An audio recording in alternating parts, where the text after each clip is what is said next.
Halo teman-teman, di sini kalian udah pada tahu belum sih tentang stunting? Kalau belum tahu, yuk kita simak penjelasan dari kakak-kakak Stikers Panti Rapi.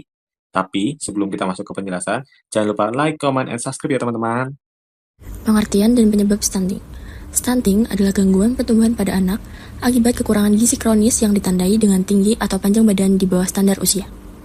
Stunting dipengaruhi oleh berat badan lahir rendah, jarak lahiran, kekurangan dan kualitas gizi yang buruk, diare, serta pola asuh dan pemberian MPASI yang tidak tepat. Selanjutnya, dampak jangka pendek stunting. Yang pertama, peningkatan kejadian kesakitan dan kematian. Yang kedua, perkembangan kognitif, motorik, dan verbal pada anak tidak optimal. Dan yang terakhir, peningkatan biaya kesehatan. Untuk selanjutnya, dampak jangka panjang stunting.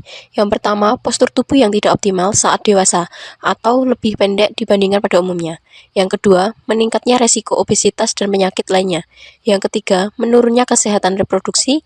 Yang keempat, kapasitas belajar dan performa yang kurang optimal saat masa sekolah. Dan yang terakhir, produktivitas dan kapasitas kerja yang tidak optimal. Tanda dan gejala pertumbuhan fisik terhambat akibat kekurangan gizi kronis. Kedua, tinggi badan lebih rendah dibandingkan anak seusianya. Ketiga, berat badan cenderung lebih rendah dari standar usia. Keempat, gejala awal sering tidak tampak sehingga kerap terabaikan. Kelima, keterlambatan pubertas dan anak tampak lebih muda dari usia sebenarnya. Poin terakhir, penurunan energi, keterbatasan aktivitas fisik, serta gangguan perkembangan kognitif dan kesehatan. Selanjutnya, cara pencegahan stunting. Yang pertama, tablet tambah darah, TTD, dan asam folat. Yang kedua, pemberian makanan tambahan PMT seperti protein, vitamin, dan mineral.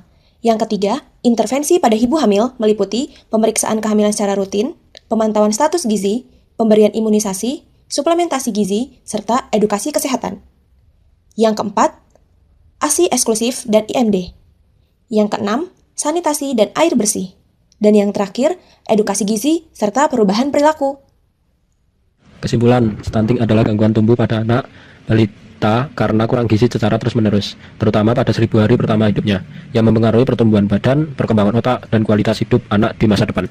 Di Kabupaten Kulon Progo, stunting masih menjadi masalah kesehatan yang perlu diperhatikan, meskipun angka kejadiannya semakin berkurang. Upaya mencegah stunting dapat dilakukan dengan memberikan ASI eksklusif, memberikan makanan tambahan yang tepat saat usia anak sudah memungkinkan, memantau pertumbuhan anak secara rutin, memberikan edukasi tentang gizi kepada orang tua, serta mendukung berbagai program dari pemerintah, sehingga stunting dapat dicegah secara dini. Nah teman-teman, gimana penjelasan dari kakak-kakak tadi? Kalau teman-teman masih bingung, silahkan tulis di kolom komentar ya. Dan juga jangan lupa like and comment teman-teman, agar kita bisa tetap sharing-sharing ilmu yang bermanfaat. See you!